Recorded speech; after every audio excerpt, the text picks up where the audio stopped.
My wife begged for an open marriage after falling for the package delivery guy, so I let her explore while I also found someone. But she couldn't handle me dating, and her fling partner turned out to be a psychopath. My name is Alex, I'm 29, and I'm married to my wife, Maria, 28. We've been together for a total of 6 years, married for 4, since we met at a local community event. Maria works as an administrative assistant at a downtown doctor's office. I'm an accountant at a medium-sized firm. We both graduated from the state college with good degrees and have been building what I thought was a solid life together. We have a small house in the suburbs, 2 paid-off cars, and are planning to start trying for kids next year. Both of our families adore us as a couple. My parents are always telling their friends about their wonderful daughter-in-law. Her parents treat me like a son. We do family dinners, travel with them, and everyone always comments on how perfect we are together. Maria's sister, Jessica, says we are her relationship goals. My brother Mark says he hopes to find what we have one day. For the last 3 years, we've had the same UPS driver come to Maria's office. His name is Tyler, 26, and he is single.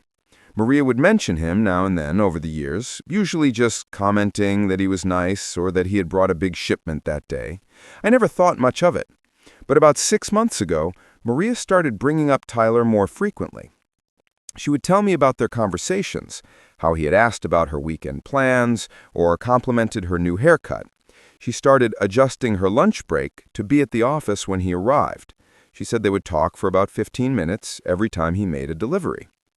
Then one day in March, Maria came home different.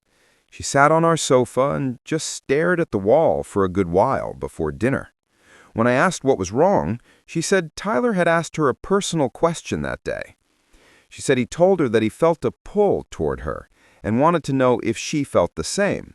She said she replied that she was married and couldn't answer that. But then she looked at me and said she needed to be honest. She said she found Tyler attractive and enjoyed talking to him. She said she had never done anything and would never cheat, but the attraction was there. She asked if that made her a terrible wife. I told her that feeling attracted to other people was normal and that I trusted her completely. I thought that was the end of it.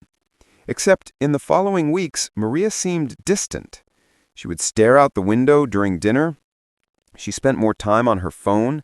She started going to bed earlier than usual, saying she was tired. 2 months later, one Saturday morning while we were having coffee, Maria asked me what I thought about open marriages. She said she had read articles online about couples who allowed each other to sleep with other people while remaining married. She asked if I thought that could ever work. I was caught completely off guard. I said that sounded like a recipe for disaster to me, and that people who want to sleep around should probably just get a divorce. She looked hurt and changed the subject, asking what we should have for lunch. The next week, Maria brought it up again. This time she was more direct. She said she had been thinking about Tyler a lot and wondered if there was any way to explore that attraction without ending our marriage. She said she loved me and wanted to stay married to me, but she also wanted to know what it would be like to be with Tyler. I asked her point blank if she had feelings for Tyler beyond physical attraction. She said she thought about him every day and looked forward to his deliveries more than anything else in the work week. She said she hadn't felt this way about anyone since we first started dating. I spent the whole weekend thinking about what she said. Maria was quiet and gave me space to process. On Sunday night, I told her I needed to know if she had already crossed any lines with Tyler. She said they had never touched, never texted, and never met outside of work. But she admitted that she had told Tyler that she also found him attractive after he had asked her that question months ago. That hit me hard. I told her that sounded like emotional cheating to me. She got defensive and said they were just being honest with each other and that honesty wasn't cheating. We argued for hours that night. She slept in the guest room. The next morning before work, Maria apologized. She said she could see how her relationship with Tyler had crossed boundaries and that from now on she would limit her interactions with him to professional only. She said our marriage was more important than any attraction to someone else. For 3 weeks, it seemed like things were back to normal. Maria stopped mentioning Tyler. She seemed more present in our conversations. We had a nice weekend visiting my parents. I thought we had moved past it.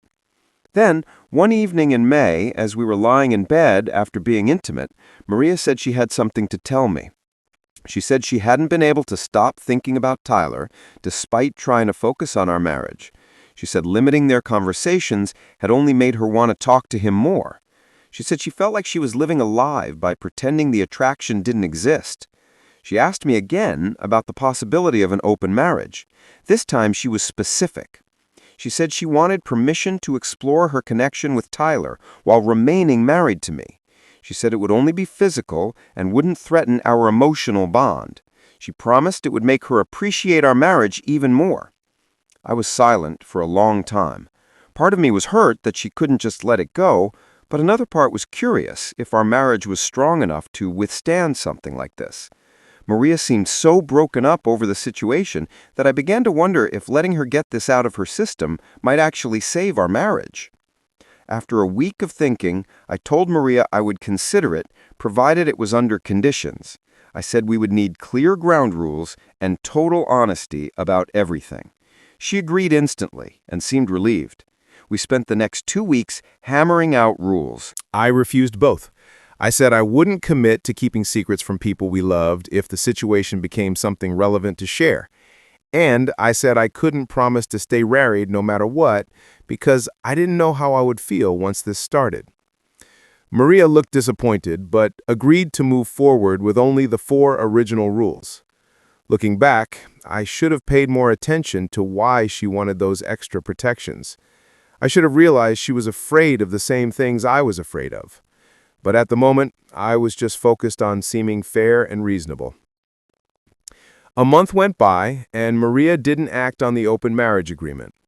She said she was nervous to actually go through with it. I started hoping she would just give up on it altogether. Then, during one of his deliveries, Tyler asked her why she seemed different lately. Maria said she realized she missed their longer conversations and didn't want him to think she was upset with him. That afternoon, she texted me saying she wanted to invite Tyler for a drink after work, to explain the situation and see if he was interested. I replied that she should do what she felt was right. That evening, Maria told me she had met Tyler at a bar near her office. She explained our open marriage agreement and asked if he wanted to participate. She said Tyler was surprised but interested. They made plans to meet at his apartment the following Thursday after work. When Thursday morning arrived, I left for work early because I didn't want to see Maria getting ready for the date. I kept my phone on silent during meetings because I didn't want to be distracted by messages from her. Around 3 p.m., she texted asking if I was okay since I hadn't replied to her earlier messages. I texted back that I was fine and would be home that night. At 4:30 p.m., right when I was getting anxious about the whole situation, Maria texted that she loved me and that she would be home by 7 p.m., as planned. Update 1. I never posted an update because I was hoping things would get better on their own. They didn't. When Maria came home that Thursday evening, she went straight to take a shower without saying anything to me. She had made dinner earlier and left it in the fridge with a note saying she wanted to cook for me. She'd also bought wine and lit candles in the dining room, but I wasn't home when she returned. I had decided I couldn't handle being there when she got back from Tyler's, so I went to a sports bar and watched the basketball game. I turned off my phone and stayed there until almost midnight. When I got home, Maria was asleep in our bed. There was a plate of food waiting for me in the fridge. The next morning, Maria tried to talk to me about what happened. She said the experience with Tyler had been okay, but not amazing. She said it made her realize how much better things were with me. She said she wanted to end the open marriage agreement because it wasn't worth the risk of hurting our relationship. I said it was too late for that. I told her she had gotten what she wanted and now I deserved the same opportunity. I said I was going to start looking for someone to see, and she couldn't complain since we had both agreed to this arrangement. Maria was quiet and asked if I already had someone in mind. I said no, but I would find someone. She asked if I was doing this to hurt her or because I genuinely wanted to be with someone else. I said my motivation didn't matter because we had an agreement. That weekend, I downloaded dating apps and started creating profiles. I made it clear that I was married and looking for casual encounters and non-committal. Maria watched me do this from the sofa and didn't say anything. Within a few days, I matched with several women. One of them was Sarah, 25, a nurse who worked night shifts and also wanted something casual and non-committal. We texted for a week and then met for coffee. She was attractive and easy to talk to. We made plans to meet at her apartment the following weekend. When I told Maria about my plans with Sarah, she asked if we could talk first. She said she had made a mistake with Tyler and regretted everything. She said she wanted to close the marriage and go back to how things were before. She said she would do anything to fix what she had broken. I told her I was going through with the date with Sarah. I said Maria had opened this door, and I wasn't going to let her slam it shut just because she decided she didn't like what was on the other side. I said if she could explore her attraction to Tyler, I could also explore my options. Maria didn't argue with me, but she started acting differently. She would leave the room when I was texting Sarah. She started going to bed much earlier. She stopped engaging in conversation about our days at work. When we did talk, her answers were short and she seemed distracted. On the day I was scheduled to meet with Sarah, Maria left the house early and didn't come back until late that evening. She said she had spent the day with her sister, Jessica, but didn't give details. When I got back from Sarah's apartment around 10 p.m., Maria was already in bed with the lights off. The next morning, she asked how it had been with Sarah. I said it had been okay and that I planned to see her again. Maria looked hurt and said she understood, but over the next week, she started asking more questions. She wanted to know when I was seeing Sarah, how long I planned to be out, and if I was developing feelings for her. I reminded Maria that we had agreed to share basic information, not conduct interrogation sessions. I said her questions felt like an attempt to control my experience in a way she didn't let me control hers. Maria said she was just trying to understand what was happening in our marriage. 3 weeks after my first date with Sarah, I noticed Maria was getting home later from work. When I asked, she said she was pulling extra hours to cover for a sick coworker. But when I called her office one afternoon to talk about dinner, the coworker said Maria had left at her normal time. That evening, I confronted Maria about the lie. She broke down and admitted she had been meeting Tyler again. She said after I started seeing Sarah, she realized she didn't want the open marriage to end. She said if I was going to keep dating, she wanted the same freedom. I asked her why she lied instead of just informing me of her plans with Tyler. She said she was afraid I'd be angry since she was the one who wanted to close the marriage initially. She said she didn't want me to think I was being a hypocrite, but the bigger issue was that she had met Tyler without telling me beforehand, which broke our first rule. She had also been lying about her whereabouts, which broke our honesty agreement. When I pointed this out, Maria said she didn't think those rules still applied since I was dating someone too. I said that wasn't how agreements worked. I told her I had followed all the original rules with Sarah, giving notice beforehand and being honest about what happened afterward. I said her decision to break the rules proved she couldn't be trusted to handle an open marriage responsibly. Maria apologized and promised to follow the rules from then on. She said she would notify me in advance of any future plans with Tyler. She also said she wanted to know about my future plans with Sarah in the same way. But something had shifted between us.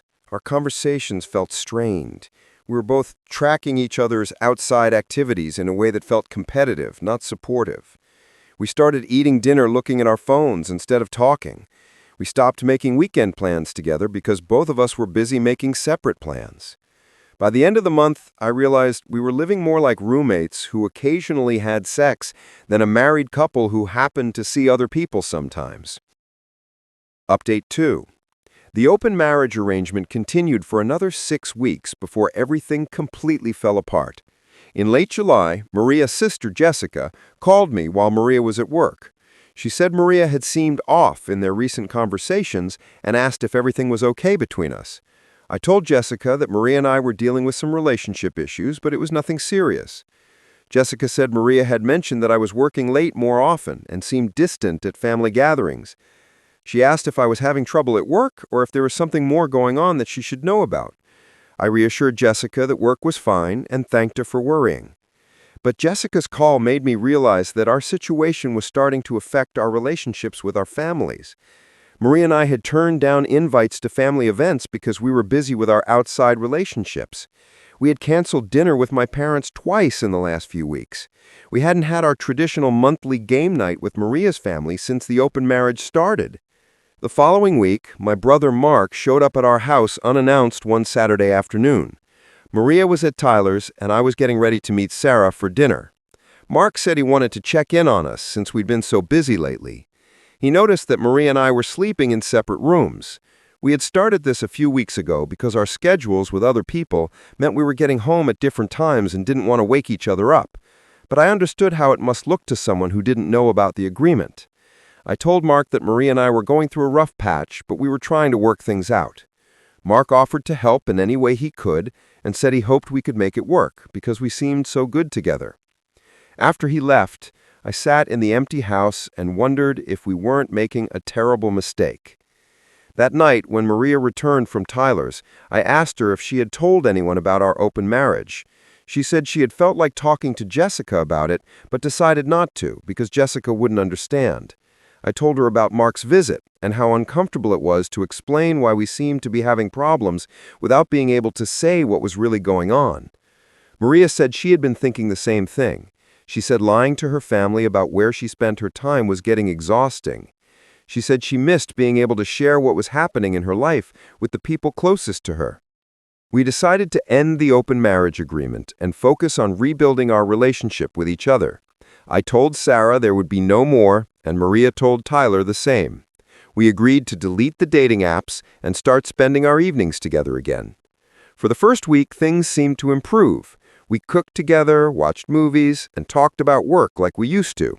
We made plans to visit my parents the following weekend and host Jessica and her boyfriend for dinner.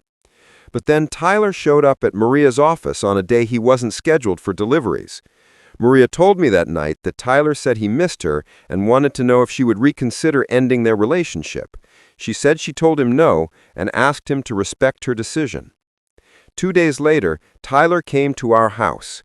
I answered the door, and he asked to speak with Maria. I said Maria was unavailable and asked him to leave. Tyler said he knew Maria didn't really want to break up with him, that I was probably forcing her to stay away. I told Tyler he was mistaken about Maria's feelings and that Maria and I had decided to end the open marriage agreement. Tyler said he didn't believe me and wanted to hear it directly from Maria.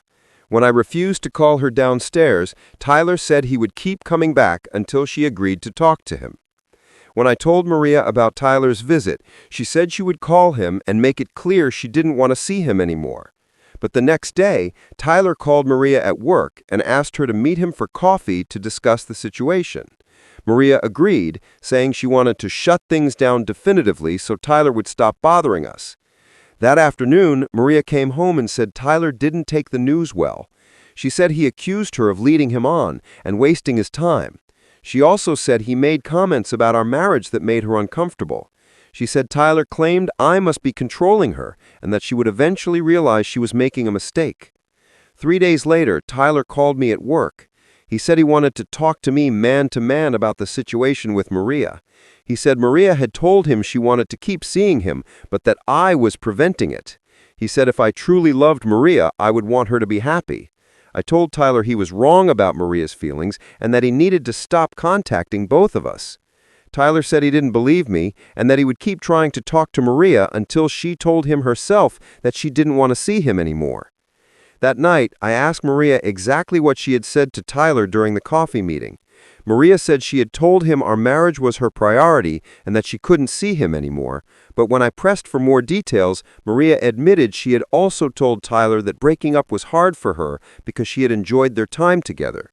I asked if she had given Tyler any reason to think she wanted to keep seeing him. Maria said she might have been too nice when she broke up with him because she didn't want to hurt his feelings. I said that Tyler might have misunderstood her kindness as a sign that she was being forced to break up against her will. The following week, Tyler started showing up at Maria's office building during her lunch break, even on days when he didn't have any deliveries scheduled.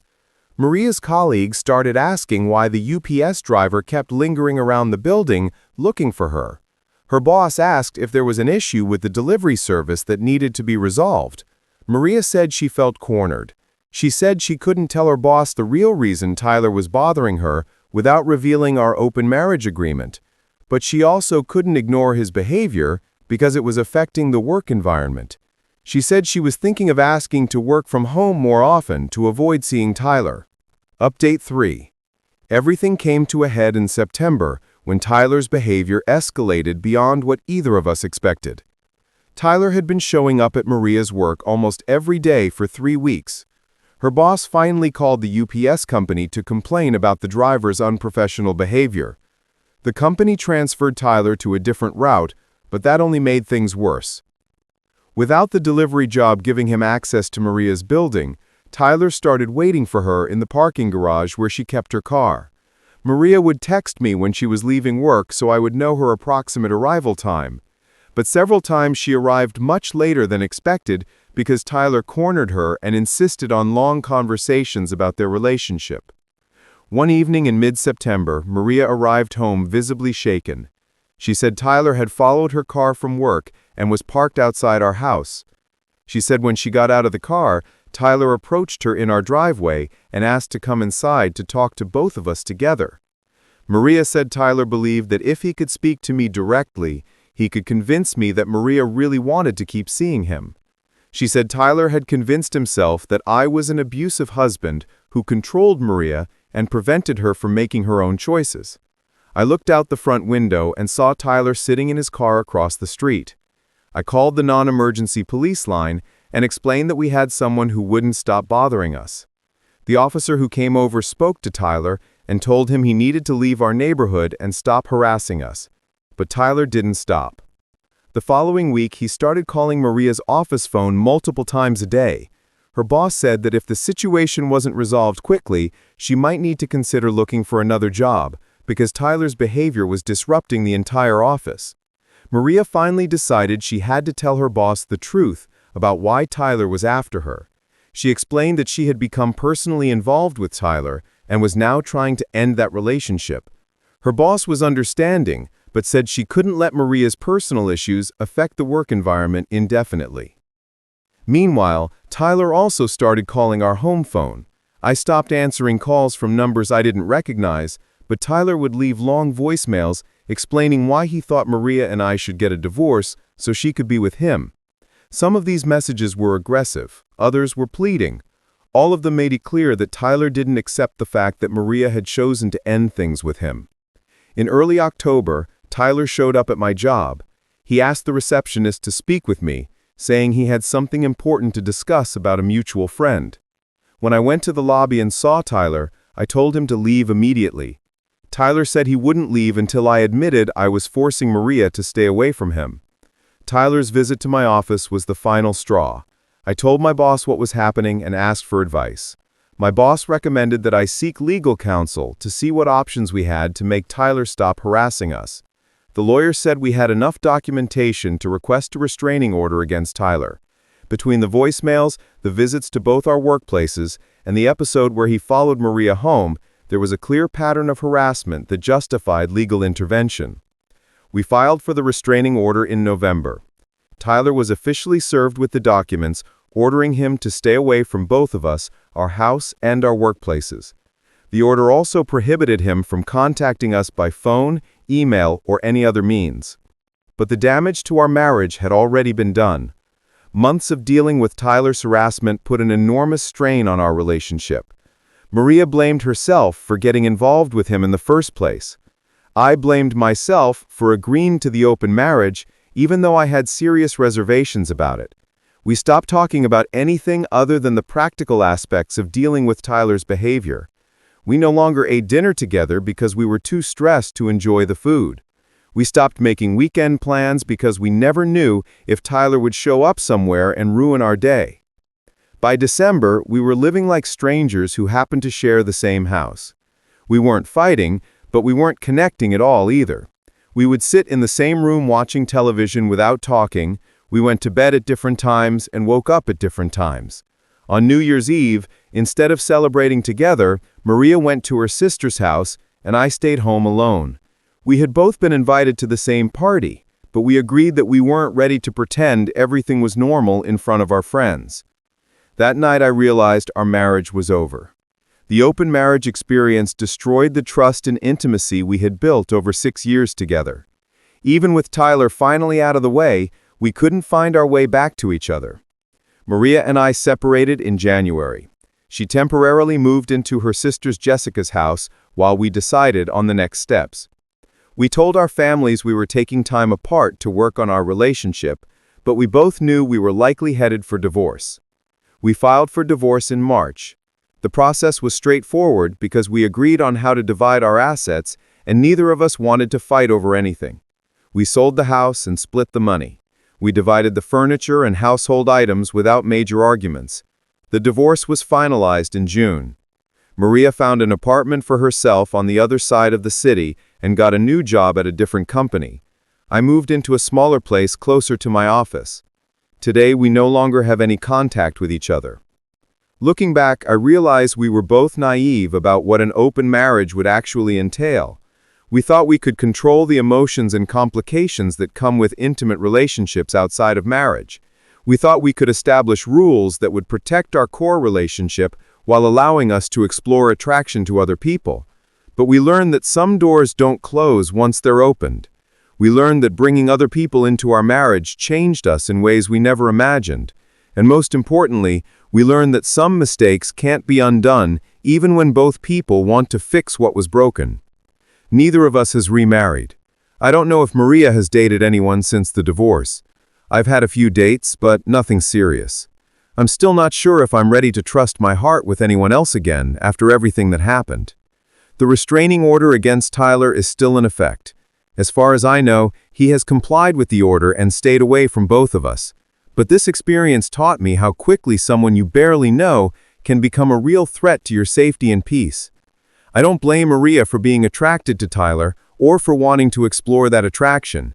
I blame both of us for believing we could handle an open marriage without destroying what we had built together. Reddit comment of the day: congrats to all involved. They turned a stable marriage into a social experiment sponsored by delusion and lack of foresight. The modern idea of the open marriage lasted just long enough to destroy trust, bring a stalker into the mix, and send everyone their separate ways. Moral of the story? Some doors you open thinking they're an adventure, and you find out they were the emergency exit from your own relationship.